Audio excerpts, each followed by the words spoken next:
to this. This is what I'm thinking of.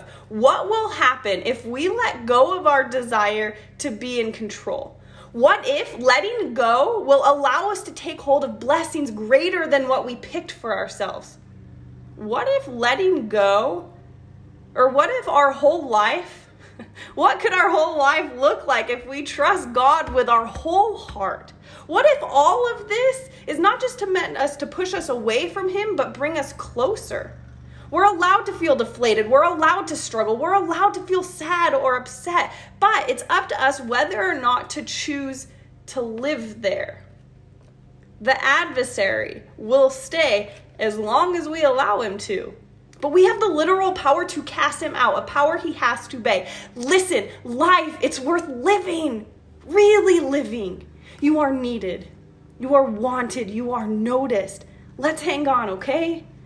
Let's take back control over our lives. Let's be sick of the adversary calling shots and exercise our power over the destroyer that is over all that is good. We have a work to do. We have a charge to keep. Let's give our life to Him who gave His life for us.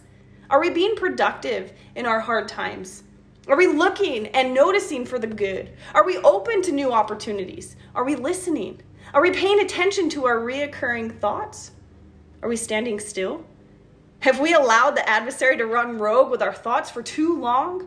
There will always be something to overcome, something hard to handle, something new to figure out, and how unproductive it is to long for the trial to be over, to crave a fast forward button to hang on to this make-believe mortal vision we created in our minds. Turn anger and confusion into productive experiences that allow you to grow in the greatest ways. Having that mindset will chase away anger or bitterness and turn your trying times into productive learning and growing times. Now, in times of my lows, I try to remind myself of something. God. I try to remind myself who He really is and His entire purpose and existence for us.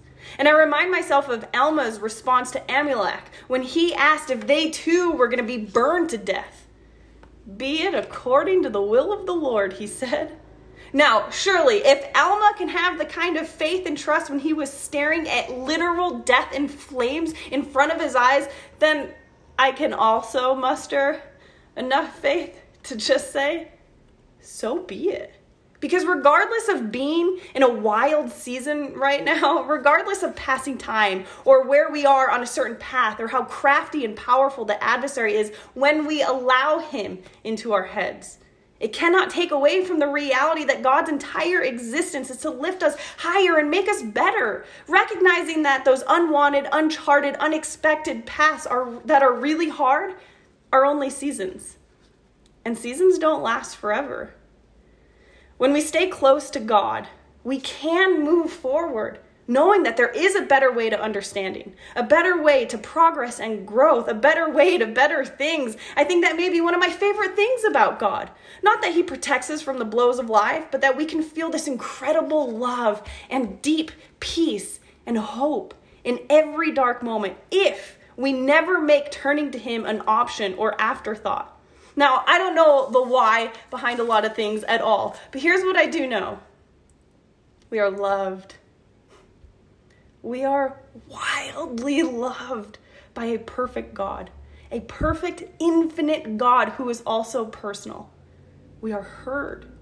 We are noticed. We are wildly noticed by a loving one-by-one God who always knows our exact situations, our exact and every thought, every longing, every dream, and every effort. So maybe we don't know the why, but we do know the who. And I think that's enough because I know that He's enough.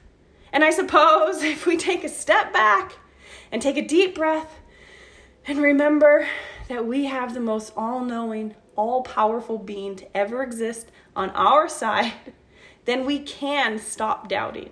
And we can start embracing. And we can start living forward, onward, and upward and become lighter and stronger and happier in the new, in the different, in the unwanted, and closer to Him and closer to the best blessings. That absolutely gives me every reason to keep going, turning to Him, getting up and smiling, and choose to laugh and choose to have faith and choose God every day. And if we are consistently pushing and acting and taking that step forward, then times will come when the scary and the hard and the unexpected turn into exciting, thrilling new adventures that come with peace. Peace knowing that we are in motion to the best fit blessings. And we will find ourselves feeling at ease even among our trials. Because from consistently acting, we will have experienced time and time again that we are being led to greater things. And we will find ourselves being our best selves, living our best lives because we choose to trust the most powerful being. And we'll be profoundly grateful things didn't go our way as we live and experience things we didn't even know were available to us. And we'll wonder why we hadn't done better all along. When we look around and see where we are and what we have and what we've gained along the way. So, as it turns out, regardless of our situations with God, we have every reason to be wildly optimistic. And if you want more insight on gaining new perspective for life's challenges, that's the exact subtitle on my new book, Wildly Optimistic. And I hope you are staying happy and healthy. And I am sending love and prayers your way.